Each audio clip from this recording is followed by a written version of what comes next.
4 اگست 2023 کو برطانیہ کے فارن سیکرٹری نے ڈیل آفر کی کہ عمران خان کو برطانیہ پناہ دینے کے لیے تیار ہے اور بشمول جماعت اسلامی کی کسی اور کو امن کا داعی کہہ رہے ہیں۔ اور اب آپ یہ سمجھتے نہیں ہیں مودی صاحب کہ اگر اس دفعہ جو لڑائی ہوئی وہ لڑائی پاکستان کا ذرہ ذرہ لڑے گا کہ پرائم منسٹر صاحب اس وقت دورے پہ دورہ کیے جا رہے ہیں، جھگڑا کروا دیتے ہیں تاکہ لوگ اس جھگڑے کو دیکھ کے انجوائے کرتے رہیں۔ السلام علیکم ناظرین، میں ہوں نعیم خان، اپنے ڈیجیٹل چینل پر آپ کو خوش آمدید کہتا ہوں۔ آج کی میجر اپڈیٹس آپ کے سامنے رکھتا ہوں۔ آج کیا ہوا، سارا دن کیا صورتحال رہی اور پچھلے 12 گھنٹے کی جو ڈیولپمنٹس تھیں وہ کیا تھیں، آپ کے سامنے پیش کرتا ہوں۔ آج ناظرین محسن نقوی صاحب کے ایک سوال کا جواب دیتے ہوئے علیمہ خان صاحبہ نے کہا، اب وہ جو سوال تھا، جو بات کہی گئی تھی وہ کیا تھی؟ وہ تھا کچھ دن قبل محسن نقوی صاحب نے عمران خان کے ٹویٹ کے جواب میں کہا، آپ صرف ایک شخص کا نام بتا دیجئے جو آپ کے پاس ڈیل کی پیشکش لے کر آیا تھا، اور وہ کیا تھا کہ ہم آپ کو ملک چھوڑنے کے لیے اجازت دینے پر تیار ہیں۔ تو نقوی صاحب آج جواب آ گیا ہے۔ علیمہ خان صاحبہ نے اس کا جواب دے دیا اور انہوں نے کہا کہ بقول عمران خان 4 اگست 2023 کو برطانیہ کے فارن سیکرٹری نے ڈیل آفر کی کہ عمران خان کو برطانیہ پناہ دینے کے لیے تیار ہے، لیکن عمران خان نے اس نظام کو قبول کرنے اور ملک چھوڑنے سے انکار کر دیا۔ انکار کے اگلے دن یعنی 5 اگست کو عمران خان کو دوبارہ گرفتار کر لیا گیا۔ اب 2 سال گزرنے کے باوجود ہر قسم کی ڈیل ٹھکرا کر جیل کی سلاخوں کے پیچھے بیٹھے ہوئے ہیں۔ اب ڈیل کا جواب تو آ گیا نا کہ آپ نے ڈیل کے لیے آفر کروائی تھی۔ ضروری نہیں ہوتا کہ یہاں سے ہی بندہ جائے کہ غلام نبی چلا گیا، محمد بخش چلا گیا، اللہ بخش چلا گیا، نہیں، یہ باہر سے بھی ڈیل کی آفر کروائی جاتی ہے اور برطانیہ کے فارن سیکرٹری کے ذریعے یہ کرائی گئی تھی اور یہ کہا گیا تھا کہ آپ ہمارے ساتھ یہ ڈیل کر رہے ہیں، ہم یعنی برطانیہ آپ کو پناہ دینے کے لیے تیار ہے۔ اب محسن نقوی نے جب یہ کہا کہ ہم نے تو کوئی بات بھی نہیں کی، ہمیں کوئی ایک ثبوت دے دیں، تو ایک ثبوت تو آ گیا ہے۔ باقی علیمہ خان صاحبہ کا کہنا تھا کہ باقی ثبوت بھی ہم فراہم کر دیں گے اور بتا دیں گے، پہلے آپ کے ایک کا ایک جواب آیا ہے۔ تو ناظرین، کیا گورنمنٹ کو اس وقت جو یہ صورتحال ہے، کیا ایسا کرنا چاہیے کہ آپ ہمیں بتائیں ہم نے آپ کو ڈیل کب آفر کی تھی؟ اچھا، اگر میں مثال کے طور پہ کہتا ہوں کہ عمران خان صاحب ہر چیز مان لیتے ہیں، عمران خان صاحب کہتے ہیں اچھا جی میں تسی کہندے ہو ہمیں راضی ہیں، محسن نقوی صاحب پھر تو گی ہوئے گا، پھر تو ہر چیز ایسے اسٹریٹ لائن پہ چلے گی، اسٹریم لائن ہو جائے گی ہر چیز۔ تو ایسا تو ہو نہیں رہا، کیونکہ عمران خان صاحب تو کسی بھی قسم کی ڈیل کو ریجیکٹ کر چکے ہیں اور انہوں نے کہا نہیں، جیل کے سلاخیں قبول ہیں لیکن کوئی ایسی بات میں قبول نہیں کروں گا جو ملک و قوم کے خلاف ہو اور ملک کے وقار کے خلاف ہو، وہ ایسی کوئی بات کرنے کے لیے تیار نہیں ہے۔ علیمہ خان صاحبہ نے اپنے بھائی عمران خان صاحب کو یہ اطلاع دی کہ آپ کو ایک نئی جگہ پہ شفٹ کیا جا رہا ہے، جس پہ بقول علیمہ خان کے کہ عمران خان صاحب نے فرمایا کہ جگہ کوئی بھی ہو، مجھے کہیں بھی شفٹ کر دے، رہنا تو میں نے جیل کے اندر ہی ہے نا، کوئی بات نہیں، مجھے جہاں مرضی شفٹ کر دیں، مجھے اس سے کوئی فرق نہیں پڑتا۔ علیمہ خان کا کہنا تھا کہ عمران خان صاحب نے فرمایا کہ چاہے مجھے 5 سال رکھیں، 10 سال رکھیں، 12 سال رکھیں، عوام اچھی طرح سمجھ چکی ہے اور وہ جانتی ہے کہ who is right۔ Alima Khan صاحبہ کا کہنا تھا کہ اگر انہیں گرفتار کر لیا جائے تو کوئی فرق نہیں پڑتا، اس لیے کہ اگر مجھے گرفتار کر لیں گے میری اور بہنیں ہوں گی، اگر میری بہنوں کو بھی گرفتار کر لیں گے تو پوری فیملی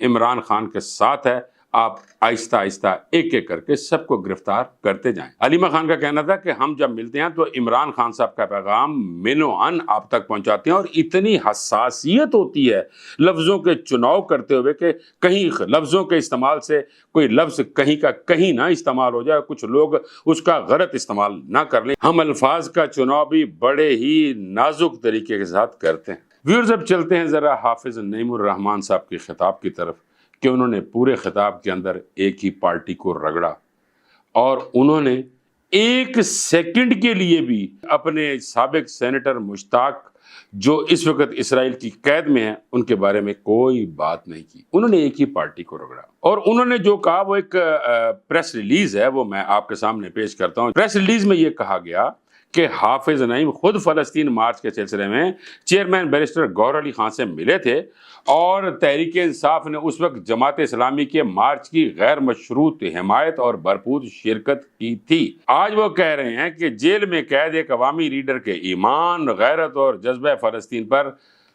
ایک دھبا لگا رہے ہیں اور یہ کہہ رہے ہیں کہ وہ سنسیئر نہیں ہیں ان چیزوں پہ۔ آخر کون سے ایسے عوامل ہیں